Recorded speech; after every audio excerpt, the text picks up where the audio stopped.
Hello and welcome back to This Day in History. It is August 5th, 2024, and as you know, it's not about the year, it's about the history of the day.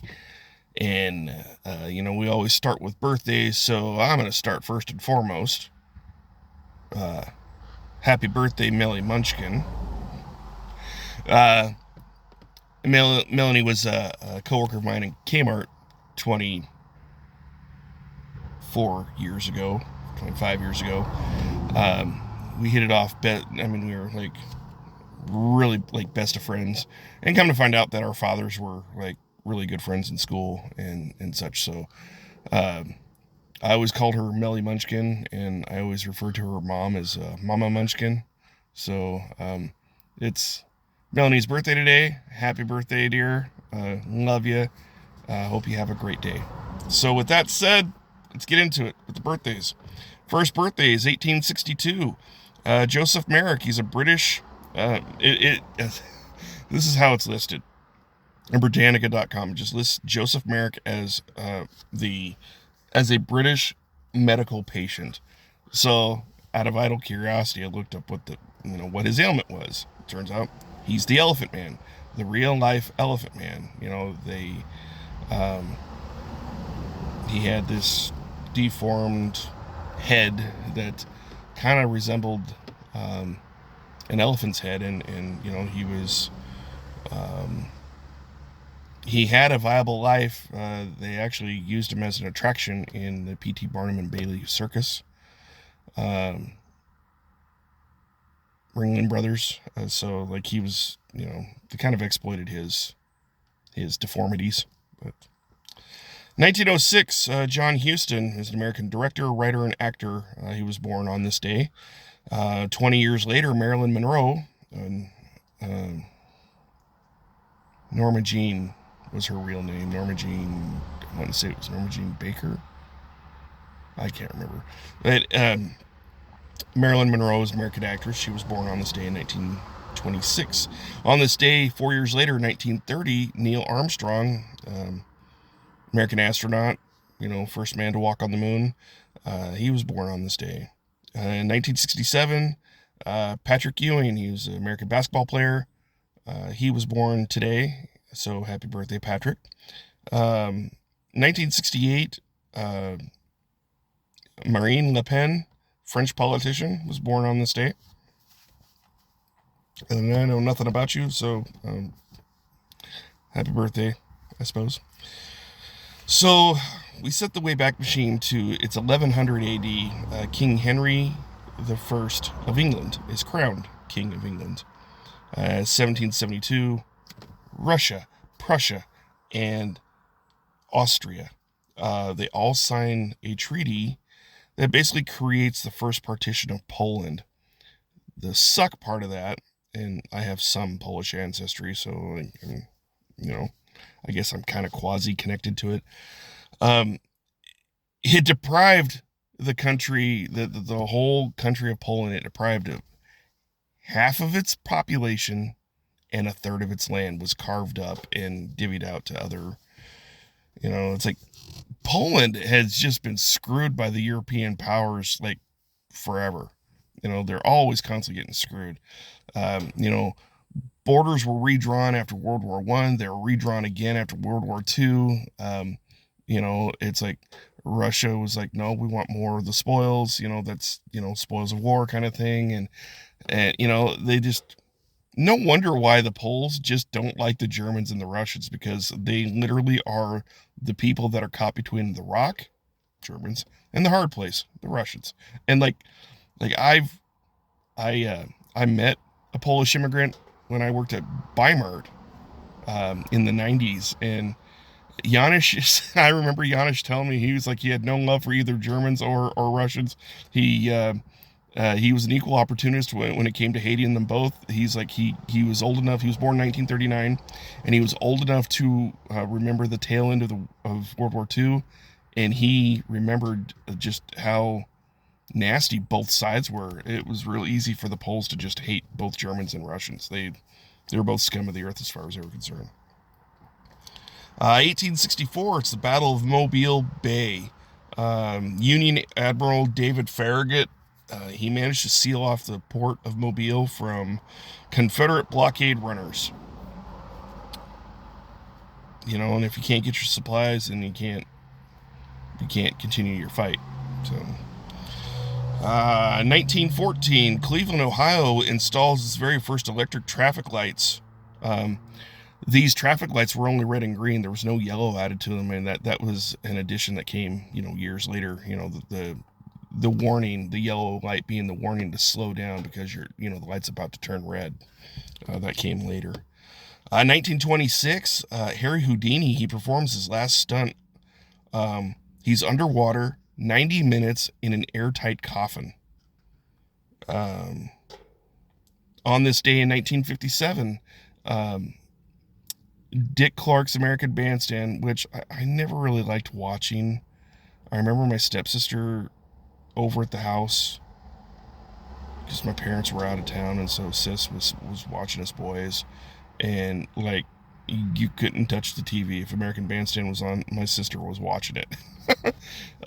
Malia would watch American Bandstand. I remember that vividly. That's how I remember American Bandstand, and they'd always have featured acts. They'd play what was the popular music, and yada yada yada. So, but it aired for the first time, not internationally, but across the country.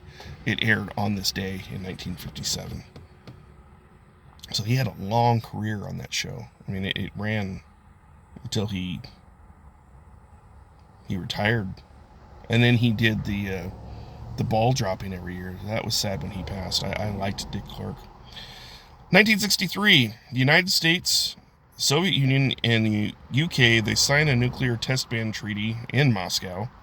Basically, they weren't going to do any more nuke testing, because they were trying to keep the environment safe and sound, whatever. A year later, 36th president, LBJ, basically kicks off the Vietnam War. What he does is that it was called the Gulf of Tonkin incident, where a United States warship in the area was fired upon, and it was assumed and perpetuated that it was the communist Vietnamese that had started it, and so that gave him the impetus to ask Congress, by way of this resolution, to escalate the conflict in Vietnam. And so basically it's like, I want to kick off this war without calling it a war. It's a police action, because the UN loves police actions. And so, guys like my dad and my Uncle Mike, Uncle Albert, not so much my Uncle Chuck, because, he was in the Army at the time, but he was never over in Vietnam. He was in Bangkok for 1 week. He was doing other stuff, communications for the Army. But, even my great uncle Al was in the Navy at the time, and he was, my grandfather was World War II, my Uncle Richard was Korea, and my Uncle Al was Vietnam. Basically, it escalated the war. It was a war. You ask any veteran who was there, it was a war. And they tried to downplay it as it was a police action. It was, okay, well, guys died in droves. 58,000 died in that police action. So, and that's the thing is, again, my distant cousin, President Kennedy, he didn't want to go to Vietnam. He said that he would give them the bombs, the bullets, the guns, the ammunition, the training, but it was their war to win or lose it. It was up to them to win or lose it. We weren't going to fight this war for them. And LBJ did a complete 180 because he was a war profiteer. He had money in the steel industry, and the steel industry had contracts with the U.S. government for war effort, war material. So he was looking to make money off of it, and he was a dirty SOB. On this day in 1981, another president, I believe it was our 40th president, President Reagan, he fires more than 1,100 air traffic controllers who were on strike, and it was his way of ending the strike. And it was probably pretty unpopular for him to do, but I mean, he did it, and it ended the strike. So, you can't halt air traffic. It's a thriving business, and people need to move around. I mean, like, they need to. You can't. One of the things that is guaranteed, is that the government cannot hinder egress from people being able to come and go. So I think he kind of took that to heart, and so he kind of took it upon himself to squash this. I'm speculating here, obviously, but I think he squashed the strike by firing all of those air traffic controllers, getting new air traffic controllers in, and to get everything back up and running. And because that's a thriving economy. I mean, you take that away and the economy tanks. Look at what happened in 9/11 when all traffic, air traffic was shut down for a couple days after the aftermath of 9/11. I mean, the economy took a huge hit because of it, but it was a necessary evil. So, 2010, 33 workers are trapped after a mine in Atacama, Chile, the Atacama Desert in Chile. It collapsed. The good news is that all those workers were rescued 69 days later. 2011, Thai businesswoman and politician Yingluck Shinawatra was elected prime minister. She was the first woman to ever hold that post in that country. And I think we talked about her recently. It must have been her birthday or something. But we talked about her recently, as I recall. 2019, anti-government protests are taking place, a general strike. It basically brought Hong Kong to a near standstill. And what were they protesting? Well, they were protesting universal suffrage. They're protesting police brutality. They want, they want fair treatment. They want to be, they want to be treated like decent human beings, and that's something that China, who actually sits on the Human Rights Council in the UN, has a hard time adhering to. So, it seems to me that the United States keeps getting kicked out of all these,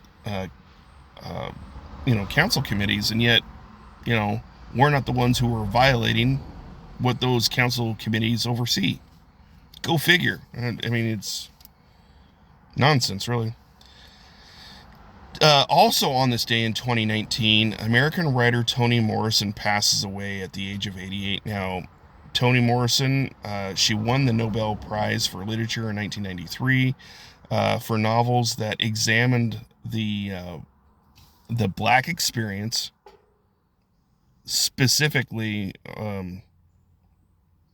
more notably, Black females within the Black community. And that earned her the Nobel Prize for Literature in 1993. The featured event it's 1960. Independence is declared by Upper Volta, and I had no clue what Upper Volta was. Never even heard of it ever before in my life. Upper Volta, it's now known as Burkina Faso. I still don't know where Burkina Faso is, other than it's a landlocked country in Western Africa. I suppose I could go look on a map and figure out where it is. But at any rate, back in 1960, they declare themselves independent, ending more than 60 years of French rulership over them. And that, my friends, concludes this day in history for August 5th. And we will do it again for tomorrow, for August 6th, where I'll have a special message for my ex-stepson, Willie. It'll be his birthday, and I'll be sure to wish him a happy birthday. And I hope he's doing well. It's been 2 years since I've been divorced, and I haven't spoke one word to any of them in that 2 years. I haven't heard from them. I haven't spoke to them. It is what it is. But I do wish them all a good life. I don't wish any ill will on any of them. In fact, I do miss them daily, but it is what it is. Life goes on, right?